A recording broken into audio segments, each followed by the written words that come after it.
Man, so 8th of March is celebrated as International Women's Day, and you know that we have been facing a lot of issues lately with respect to gender equality, and this has especially been more prominent in the workspaces. So before we dive into a few questions related to gender equality and how women face problems, could we kind of understand how your daily routine is and what is your work day like? Yeah, I mean, I have been in the workspace now for almost 30 years, and there is one small thing that I've always believed, and that is I take a little time off for myself in the beginning of the day. So that is where I spend a little time praying, and that sort of gives me a lot of positive energy. And of course, then there are the normal routine of little exercise Yeah. and all that. But I feel that fact of taking that time for myself actually opens up a lot of positive energy in me, and it helps me to take the day on a stride. I mean, whatever the day may be. And so it is from there, like we start the day off at 8:30 and we come to work, and so that's how the day starts. And when I go home, I generally try not to carry work back home, because I feel 8 hours, if we really spend proper time, we should be able to complete our work. And once I reach home, and that has been something that both of us as partners have practiced, and it has worked out well for us because it has given us quality time with the children, with each other. So that's how I manage my day. And how do you end your day?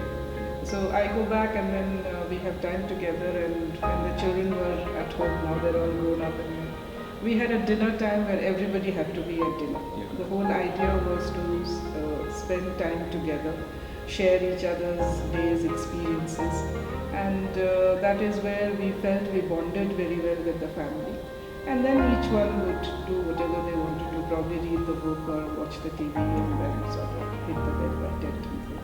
Yeah. And ma'am, what do you think about like the issues that women face?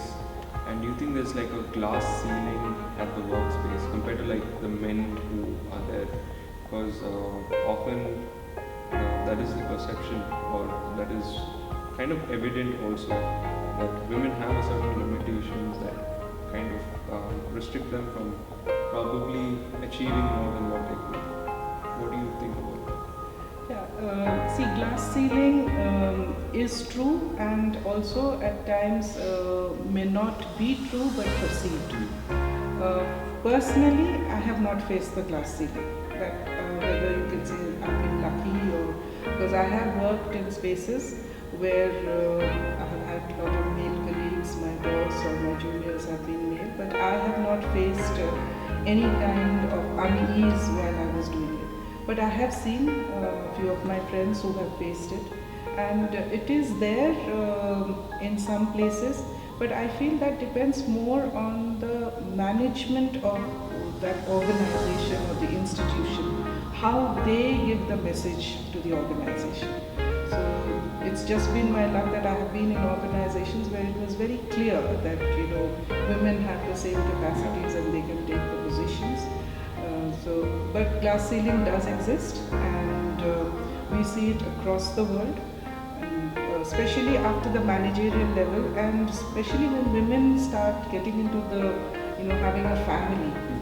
So till then, both work together, and Yeah. because they either take a back seat, so when they're coming back, their partners are always in a senior position, or the men have moved along, and that is where they find a bigger gap. So so the men also believe that after some time they're going to go off, so they don't want to promote them. So these are perceptions that are Yeah. there, but companies are trying to work around it, and to an extent, it also depends on the personal belief of the men with whom you work, how they have grown up, how they see women in the whole structure. So it's a combination of both the organization's culture and the personal beliefs of the people that you're working with, and of course your capabilities of proving what you can do or not do. So it is there, but Sometimes may be perceived, but sometimes real, yes. As I said, it depends on the person with whom you are But dealing. like in general, what do you think is the biggest challenge that a woman faces in the workspace? The biggest challenge is, about proving her capabilities, because very often women do not get the opportunities that men get across cultures. I mean, especially in Oriental cultures, we have always seen that women have been given a backseat. Unfortunately, so, because in the same culture we respect mother a lot, and so that is where the opportunities that they probably did not get when they were building up their career or when they were studying. So that becomes a big challenge for them to prove that they can do it and grab the opportunity with both hands and do it. But that support system sometimes doesn't is not there with the women. So either from the family or from the organization. So that is where I think the woman struggles, because she doesn't get the support. She wants to do it, but then she has many other roles to Many play. other roles to play. So that is where the struggle comes when you're trying to sort of prove in the corporate world or managing. So, And ma'am, the other thing I wanted to ask was, so we see a lot of women in leadership roles, especially in primary and secondary education. But when it comes to higher education, the percentage of women kind of in these roles are very low. And what do you think is the issue here? Mainly, I feel it's acquiring the qualifications that you need to move to the higher education, and which needs support in doing it. So, in the most of the girls today, in today's generation, would have completed their masters before they're getting married. So, masters is good enough in the school level. So, all of them tend to get a job. But post that, involving in research or involving in doing a PhD, getting that facility, that we find is not sort of encouraged. Probably not a lot of women pursue PhD, taking up that PhD or whatever. Or any professional qualification like doing a CA or doing IAS or IPS and all these. That encouragement has to come from the family and the environment that she is in. And some places women also get very comfortable with what they are doing.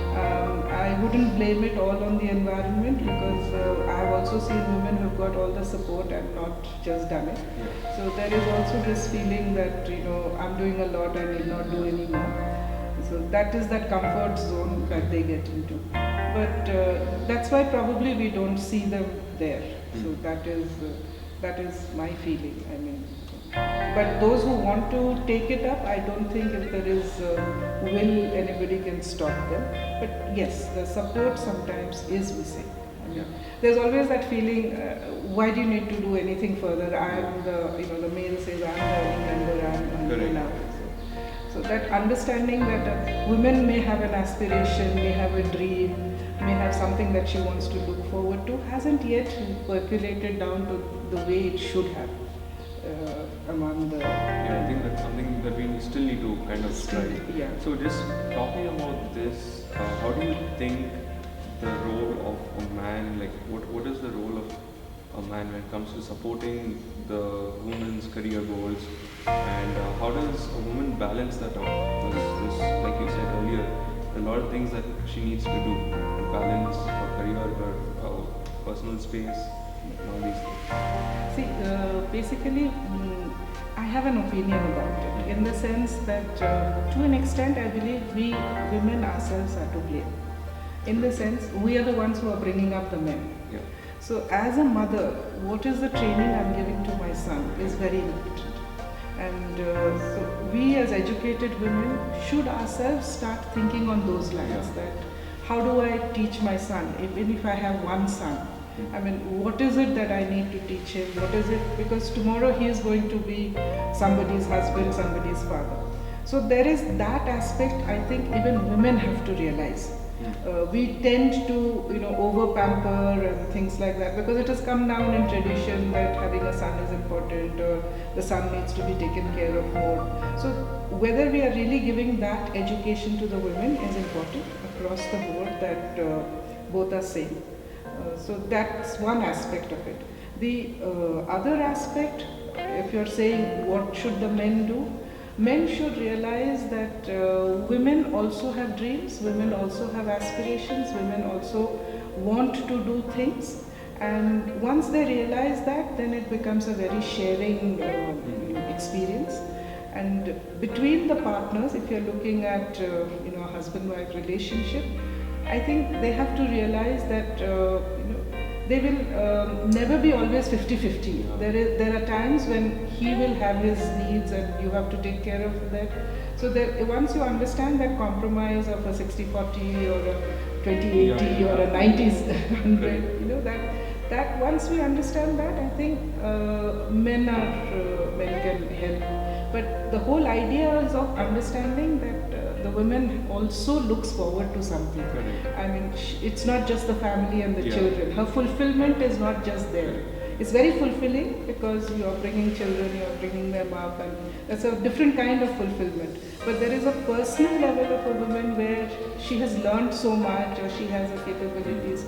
And once the man sees that, I'm sure they have to realize it's not a competition between the two, because we often see that also. They don't like women earning more than them, so they have to get used to those facts. Or kitchen is your area, kitchen is not my area, or bringing up children is your job, it is not my job. I think today's men, most of them have started seeing it, but it has to come in a little more, also from the elders' side of accepting it. Probably our generation, where our children are getting married, we are probably better off, I would say, because we have had the opportunities. So it will go away, but the man has to realize that there is a different aspect of womanhood as well, besides being a mother and a wife. I think we have a long way to go, at least in terms of achieving that complete equality. Yes. I think there's really striving towards getting there. But on a lighter note, the last question I would like to ask you is, what keeps you motivated or inspired in being in this higher education sector? And what keeps you happy doing what you do? Yeah, I always wanted to be in academics. That was one thing that I wanted to be. My excitement is every year I meet a new set of young people. So on a lighter note too, I mean, nature would age you. There is no way you can stop aging. But how to keep yourself young? I feel when you are interacting with young students, your mind is much more agile, much more open to new ideas, new thoughts. So that is my excitement always. And somewhere I always believe that if we can help the younger generation from the learnings that we have had, the experiences we have had, and guide them to a path, open the paths in front of them and let them make the choice. It's very exciting, especially, and being a teacher, let me tell you, the most exciting part is you may walk into an airport and somebody comes and suddenly touches your feet or hugs you and says, "Oh ma'am, how long it's been," and you don't even recognize the face because it has aged, and then they say, "I'm so and so, I was batch so and so." So that's the biggest satisfaction that gives, I feel, because you are touching so many lives across the board, and that keeps me going, that keeps me motivated. And I have a very supportive husband in that sense. In fact, he was the one who chose the path of PhD for me. I was also going to be probably a master's, but so that is because I get that support, and I feel that is what motivates me. And Thank you, ma'am. Thank you so much for your time. thank you.